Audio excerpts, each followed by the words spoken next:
فاطمة لاباس كيدايرة بخير فريدة كومون سافا الحمد لله. وانت في المغرب هنا تزيد.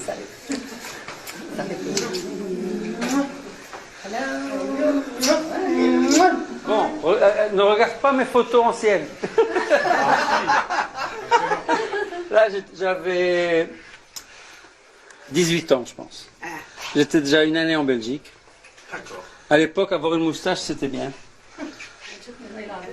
مشى صغير بزاف، عرفتي كانت الصدمه جاتني صدمه. ايوا الحمد لله، اللهم لك الحمد. نسيت الصور ديال الطوموبيل ديالك في جيبي. ماشي بلي مشيتي Non. انت مشيتي باقي ما عرفتش. Non, mais j'avais pas. ما عنديش البيرمي غير دار لي حليت الكوف ولا شي حاجه. وخليتي السواج وخليت السواق في جيبي جاو من الطياره شي واحد اخر جا خدام. جو مغابيل دو سو ستريس. les premières bêtises. باقي صغير مشيتي باقي. On sent qu'il est tellement bien là où il est. Il est tellement heureux avec ce qu'il a fait, ce qu'il peut faire là-bas. Et c'est un homme très généreux de toute façon. واخا ما معناش ديما حاضر معنا. أنا je lui témoigne une reconnaissance infinie par rapport à tout ce qu'il fait. Ma fille l'appelle le Père Noël. Dans ses jeunes années, Monsef Slaoui a milité dans les rangs de l'UNEM et a été séduit par les idées d'Ilal Hamam. Déçu par la politique, il se plongera dans ses études et cherchera à impacter le monde autrement. J'ai beaucoup milité et j'avais l'ambition d'aider à ce qu'il y ait plus de justice dans le système. Bien sûr, à cet âge, on est aussi idéaliste.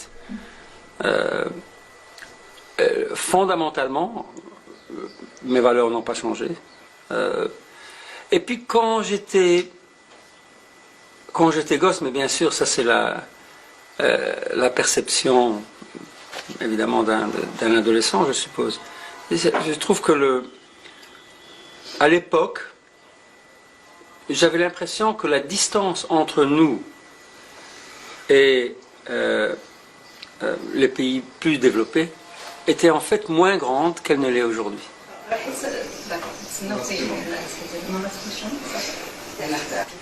ايوا بحيث هو سعيد وفرحان بزاف صافي حنا الحمد لله.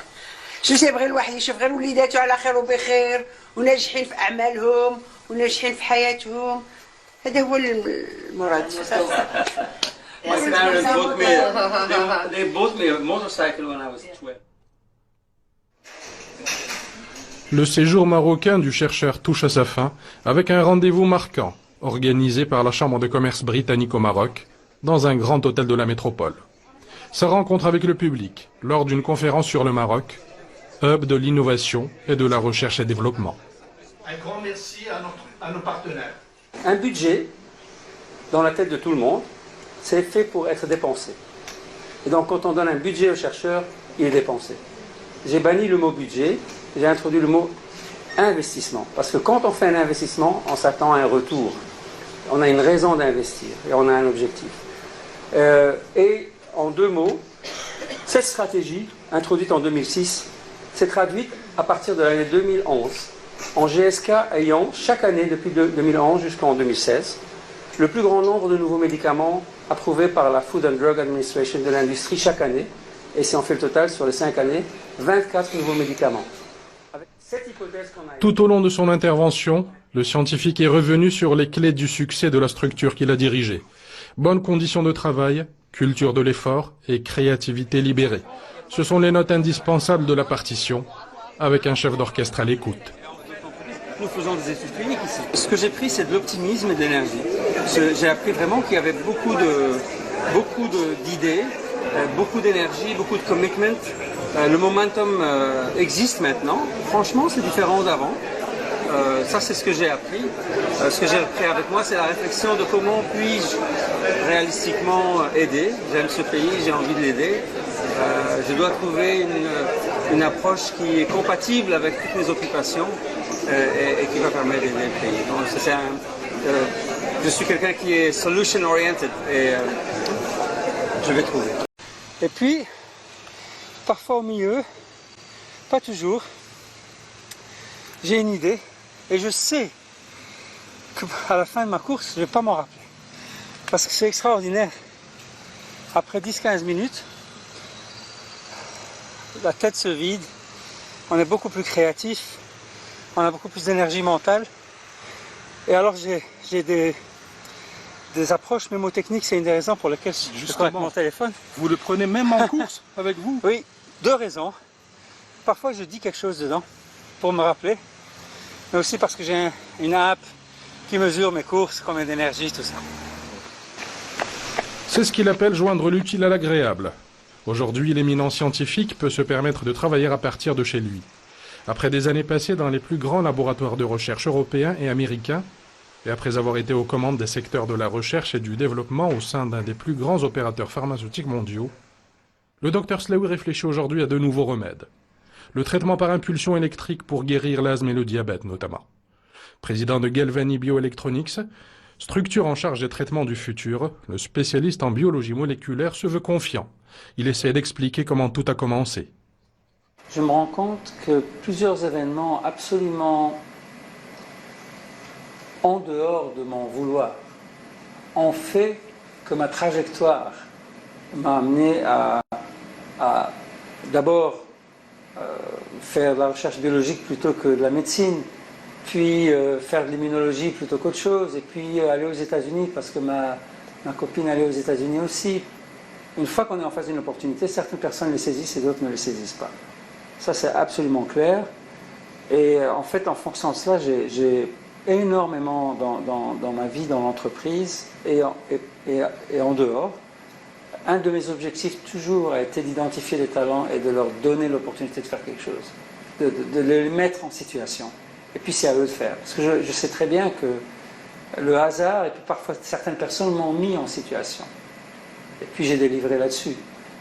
Et donc ça, par définition, ça te rend beaucoup plus humble, parce qu'en fait, il est très possible que je sois un vendeur de voitures, parce que un certain virage qui est pris à droite, si j'avais pris à gauche...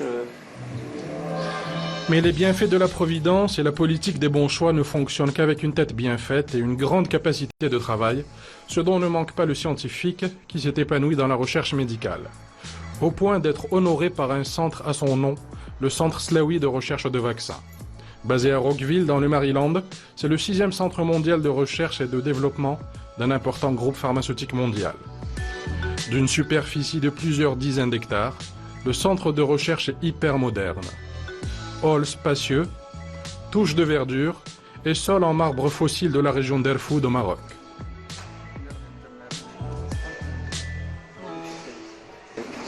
Nous y retrouvons le Dr Slaoui avec Chris Cox, l'un des cadres de l'entreprise, pour une visite guidée.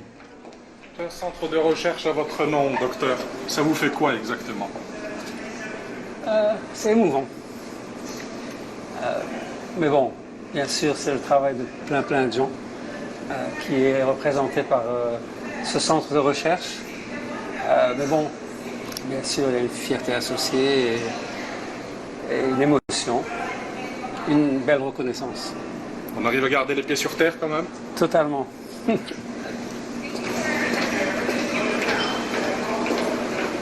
I see a cab outside, so maybe good.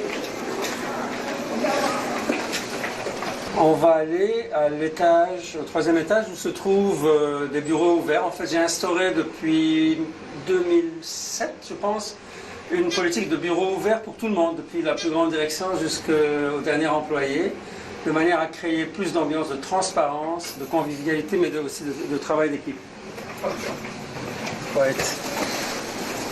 Officiellement inauguré en décembre 2016, le centre accueille jusqu'à 450 chercheurs de différentes spécialités, ayant pour objectif commun la découverte de nouveaux vaccins. Ici, donc, on voit l'organisation de toutes les équipes qui sont ici, à peu près 400-450 personnes en tout. C'est encore en train de se construire. En fait, on a ouvert ce centre. When did we open the center? Was it We August? had our first occupants in August of 2015. So almost a year. Mais donc, il y a une accélération très rapide des recrutements. Il y a une personne qui est marocaine ici. On peut voir des chercheurs de partout. Et voilà. Et en fait, ici, ce sont donc les bureaux, pas les laboratoires, bien sûr. Les laboratoires sont toujours